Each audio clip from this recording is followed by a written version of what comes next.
Coach, we're getting close to your big day. How are you feeling about things? Well, I'm getting a little more apprehensive each day. Yeah? I sleep a little less each night.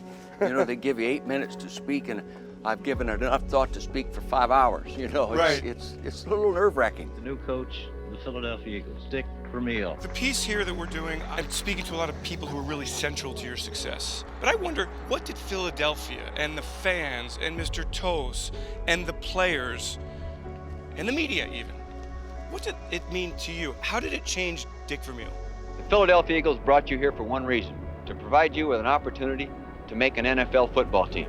The Philadelphia fans are the most loyal fans in the country, and they deserve the best. There's a deep foundation of loyalty and respect and admiration for the team. So, you know, you win in Philadelphia, you'll be bigger than John Wayne, you know. Now we just flat-ass kick the out of them. We just get after their ass. They're going to Super Bowl. No, he's going to Super Bowls where he's going.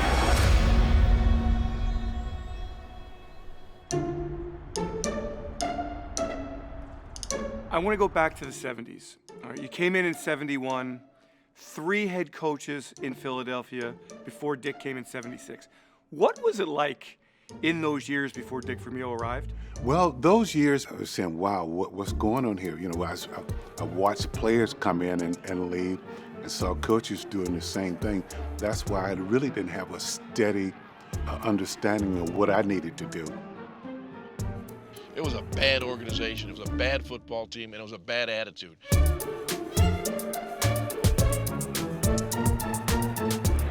not doing anything right.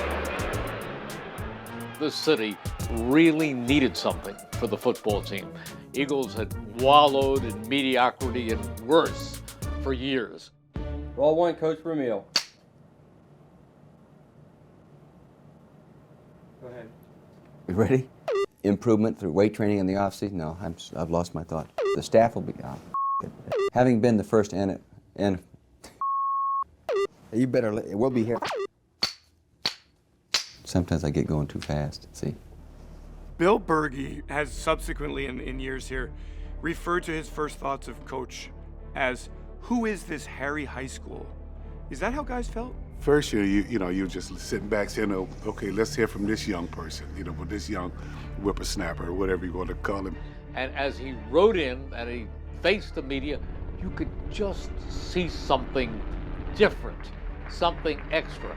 It's certainly not going to be anything magic where you walk in and put on a new green helmet and they become winners. But I didn't come here with the idea that 5 years from now we'll be successful. Or 5 years from now, if we're not successful, I won't be here and don't deserve to be here. Because we're not going to go out and get a lot of great players all of a sudden. We've got to make the people we have better. And that starts with the mind. Like I say, hell, no shame in getting blocked or knocked down. Just don't stay there very long. Throw a fit. I mean, all of us sitting there in the dining room at Veterans Stadium, we were ready to go jump out of our chairs and go block for him. He commanded respect when he first got in there. We didn't understand it in the beginning. Myself and some of the other veterans that were on the team, he came in just pretty much saying, do this, and this is the way you're going to do it. Don't do it any other way. We've had 3 plays and 3 screw-ups. Now get your heads out of your and let's go to work. You know, coach has to be strong. He can't be everyone's friend, and trust me, Dick Vermeil is not everyone's friend. Oh, Rob. Sakes. You can't throw the ball blind like that. He tore me up. He tore me down. I mean, I was flat on the ground. The things that, it wasn't derogatory or anything like that, but the things he would say that you got to get better. You're not doing this, you're slack, whatever. We thought the guy was nuts. 2 hours in the morning, 2.5 in the afternoon. I mean, it was gut check time. Tough. Tough. It's tough. You know, and he pushed me really, really hard. You know, I'd be home at 11 o'clock at night and the phone would ring. Hey, plug this red zone package and get your tape. You know, I don't know if you're in bed or what you're doing. I want you to look at it so you're ready for practice tomorrow. Meyer shows the safety blitz. Be alert for it. First off, the Eagles, when we took it over, had lost more games than anybody in football. And then you have to work just like the teams that have been beating you. We didn't have a first, second, or third round pick my first year or my second year. They had to work about twice as hard as they'd ever worked before. He was perpetual motion. He brought that little kid, crazy enthusiasm to the game. Like I said, he'd run from drill to drill. He was hustling, but we knew this, Dave. He put the time in. You know, he slept in the office. Players knew that, and his only goal was to make us better. Ooh, man. He was absolutely the epitome of what you expect a winning football coach to be. And yet, Merrill, that charisma didn't translate to victories right away. It took some time. I mean, this is a city. They're tough. They chew up coaches. They chew up quarterbacks. All right, bring the next man in. He's lost 4 games in a row. It's a tough town, and I think as a coach's wife, to hear people yelling about, well, wouldn't probably want to say them right on camera. I think they were more out of control, maybe, than they are right now. It was different than at UCLA, I'll tell you that. It was a little abusive, abrasive. One time a guy really got after me bad after a tough loss to Dallas, and I jumped in the stands after him. I was so uptight, and thank heavens for Chuck Bednarik. It's on an NFL film highlight, but I was going after that guy. I'd had it. It's a tough city, but Dick embraced that. Philly fans can boo their star players, they can boo their players, but no one else can, because you're their own. These fans getting mad at you like they do is no different than you getting mad at your son. You still love him, but you're going to get mad at him and chew out his butt from time to time. You know, the fans are on your butt, and then, okay, you got to remain poised, you got to remain committed, you got to remain focused, all those things that are so important. There's a great clip of you and Jaws on the sidelines, Veteran Stadium. He's getting booed. It's loud. I remember it like it was yesterday. You know, it was one of those games I just wasn't having a good game, you know. And, you know, it's Philly, man. I'm getting booed, and, you know, you're dealing with it. And I come to the sideline, and he pulls me aside. And, you know, this was kind of the turning point, really, in my career. He said, hey. I want you to hear me when I say this.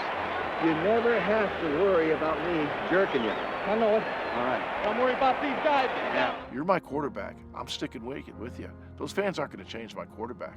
So he knew what I had, but maybe he wasn't sure I knew what I had. So he instilled that confidence in me, and it meant so much to me that the coach has my back. The coach has my back. They can boo all they want. I'm not going to take him out of there. That's the only way a guy matures. He said, "You're my quarterback. You're not coming out. You're my quarterback." He instilled that in Ron Jaworski, and of course the rest is history. As he calls the signals, the crowd is roaring. Jaworski back. He's looking. Floats a pass. You could just see it. They started gaining confidence and actually started enjoying hard work. And that they come in on Monday, there's excitement in the air. Proud to be a Philadelphia Eagle. What do you think? You can feel the closest that the players were getting.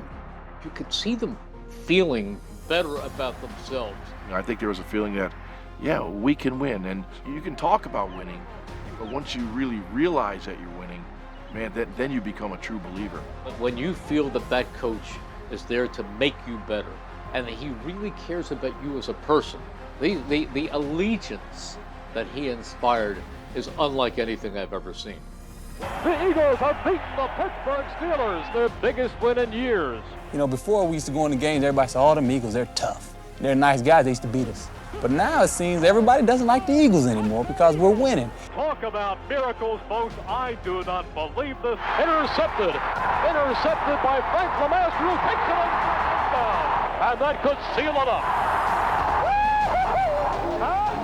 Eagles are winners, Ronnie. The Eagles are winners. To be able to call you guys a champion, it's the greatest thrill I've ever had in coaching. And thank you for what you've done for me. January 11th, 1981. Veteran Stadium. Legendary. What was the experience like for you? When we came here, I would talk about someday being good enough to beat the Dallas Cowboys. People were still talking about the Dallas Cowboys and the mighty Dallas Cowboys. We want Dallas! Dallas! We hate you! Dallas! Right here at the vet! I had kind of a hatred for Dallas on the field. You know, Steve Sable at NFL Films coined the term America's team. That pissed us all off here in Philadelphia, you know. Yeah, you always wanted to beat Dallas. I mean, that was the big game. We became just obsessed with the Dallas Cowboys. He said some things, they take us for granted, and that jacked us up. About being a winner. Being a winner. Just be a winner. He gathered them together. He said, "You guys are going to be heading for the Super Bowl. I believe in every single one of you. You know, there was a lot of talk that Wilbur wasn't healthy. We felt he was. And whatever the media, whatever the stories got out there that Wilbur, you know, wasn't practicing well, it was all BS. Maybe it was a setup.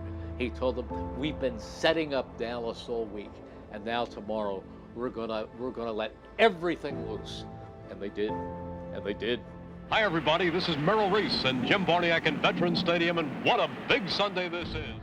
To this day, I was never in a locker room. I felt a team was more ready to play an intense football game.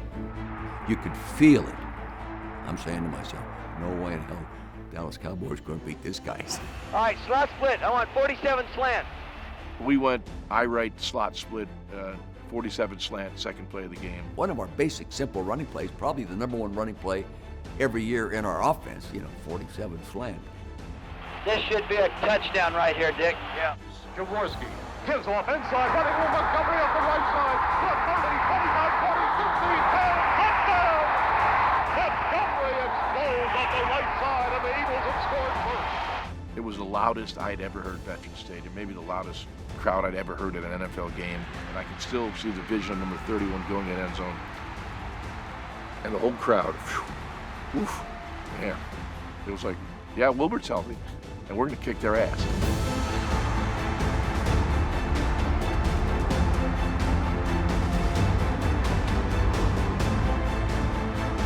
I don't know if I've ever experienced a game after that equivalent to that. It would turn the entire city on fire.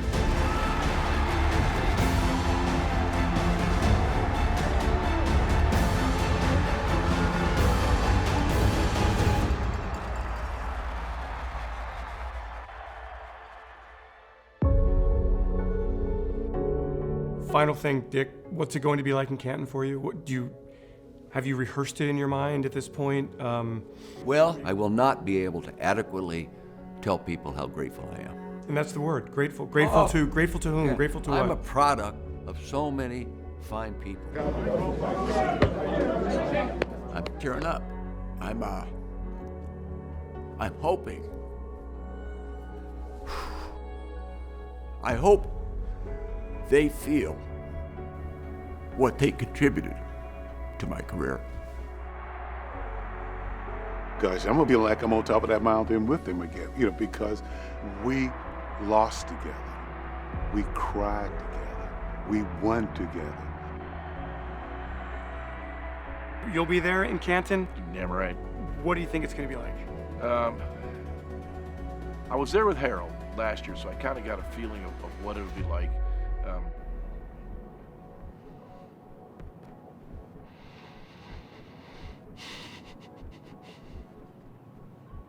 It'll be like this.